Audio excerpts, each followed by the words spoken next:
further on how we will do that when I present the universal design for learning. Next slide. Thank you so much, Yvonne. And so now I'm hoping you're relaxed. Well, you had coffee, so who knows?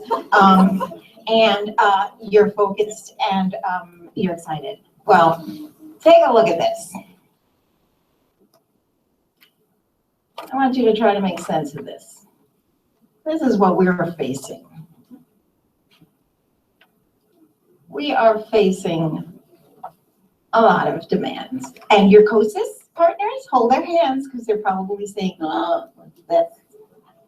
How am I supposed to integrate all of this into everything I do to support our English learners with special needs? We're all in this together, folks. We're going to figure this out. All right, could you click on the next thing? Okay, so we've got some visuals to help you figure this out. And Priya, who has no end of creative imagination, because we've been tasked with pulling all of this information that's been thrown at us, either previously, because you've been trained in it, or presently, because the expectation is kind of out there, and future, because the district would like us to move in a certain direction. We used the labels from WIDA. As you know, levels 1 through 6 have different labels. It's no longer beginner, intermediate, and transition. So our world continues to evolve and get more complicated. And even though these levels have nothing at all to do with this framework display, we figured, hey, let's keep throwing the jargon at them so that they're comfortable with it, familiar with it. Okay, so entering is your level 1 kids. And we just wanted to point out that WIDA and CCSS doesn't mean you're beginners. It just means that's kind of the real mold, the real mortar of everything going on with this framework. We have to follow WIDA, and we have to follow the Common Core Standards. Okay, so if we can go to the next one. Now you've got these two upper banners. We're going to call those beginning methodologies. That's your level 2 kids. Actually, I think that the new term is entering, but if we get that. All right, UDL, UBD. Understanding by design and universal design for learning. If you're not familiar with those, don't worry, we're going to go over that with you, but really quickly, because it's just so much and we don't want to overwhelm you. Next slide. Now we're looking at 3 C's and an I and 3 L's. Some of you have been trained in it. Some of you will be trained in it. It exists in some buildings as pilots. It exists in some buildings as just survey course exposures. And 3 C's and an I came out of California. It's a lot that we've gotten in Boston from California. So we're going to work this one out as well and make it all integrate. Let's go on to the next one. And finally, reaching. Oh, by the way, I neglected to pay attention to the, developing and expanding. So more WIDA talk. Reaching is like your level 6. That's where we're headed. It doesn't mean we're proficient in anything. It just means that's where we're headed. Disciplinary literacy is what the Academic Instruction Division of the Department of Boston Public Schools would like us to move in. And Next Gen is on our doorstep. It is there. We will break it down. Next slide. Okay, we're going to now break it down. Not believe me, we've talked and you haven't had a minute but to stare up at us and wonder, oh my gosh, how are they going to get us through the day? There's so much information here. So we're going to start. Priya's going to talk. Was it you, Priya? Yes. Priya's going to take you through UBD, Understanding by Design, Wiggins and McTighe's template for how to go do backwards design. I promise you, it won't be too much. You're going to see a lot, but we're going to kind of make you think about it as well.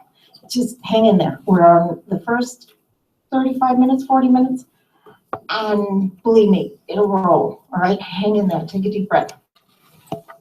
We're going to break this thing down.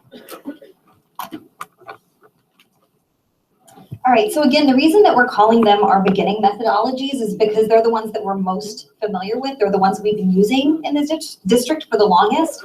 So we're going to talk about UBD first. So I've been teaching in BPS I taught for 15 years in BPS. And so this is something that we use during every unit to plan every lesson. But I just want to, again, as we go into the ELD framework, it's really important to ground us in what we already know, create that common language before moving on and building on what we already know. Oh, sorry. Wrong way.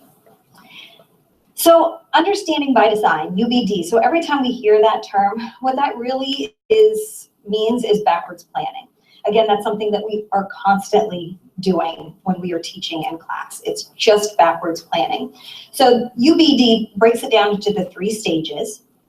The first one being identifying the desired results. So what skills do we want our students to come out with? What is it that we want them to learn at the end of the unit? The next thing we do is move to stage 2.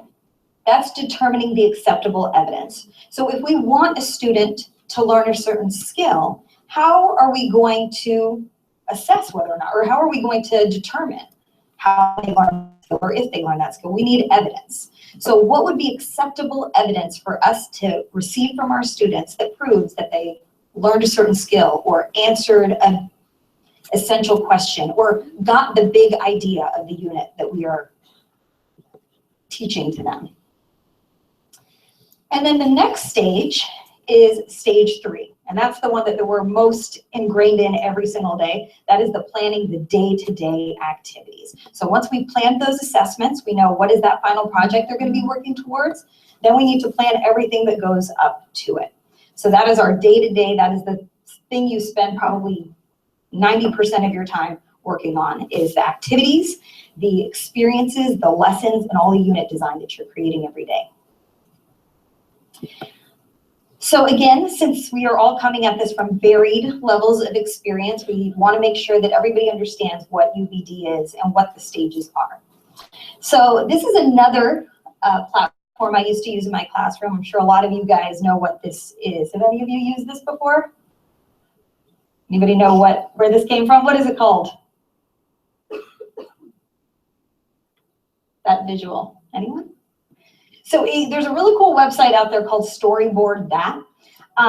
Storyboardthat.com is a place where you can create visuals for your students that are like graphic comics. Sorry, say that again? Infographics. Oh, I like that word. Okay, infographics. So the great thing about it is you can use it to sort of summarize a lesson. I used it to summarize acts in Othello, for example. But also the great thing about it is students can use it too, and they can create their own visuals, create their own interpretations. So it gives you the characters and you can sort of place them. So this one walks us through stage 1 of the identify the desired results. So what you're going to do right now is a short activity. I'd like for you to open up the packet to page 2, so on the back of your agenda.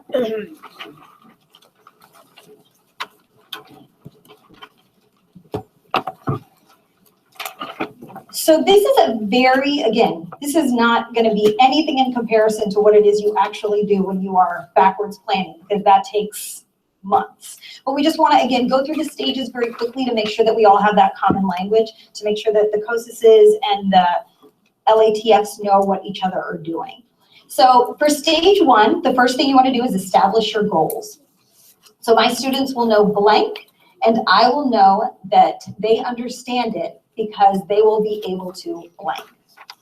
Then they construct understanding.